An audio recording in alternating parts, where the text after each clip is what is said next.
வணக்கம். இது தமிழ் பண்பாடு வீர மரபு சார்ந்த வீர விளையாட்டுகளுள் ஒன்று சிலம்பம். சிலம்பம் என்பது தமிழ்நாட்டில் தோன்றிய முதலின் பழமையான போர்க்களங்களில் ஒன்றாகும்.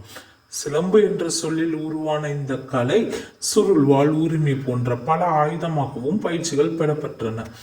இது தீவிர கவனம், நேரம் கணிக்கும் திறன், உடல் மற்றும் மன கட்டுப்பாட்டு மிகவும் அவசியம்.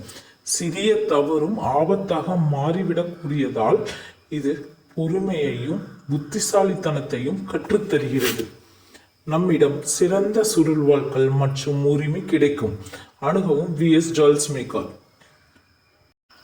மேலும் விவரங்களுக்கு காணொளியில் காணும் நம்பரில் தொடர்பு செய்யவும். நம்மளிடம் ஸ்டெயின்லெஸ் ஸ்டீல் மெட்டீரியலில் உங்களுக்கு சுருள்வாள் மற்றும் உரிமை தயார் செய்து தரப்படும்.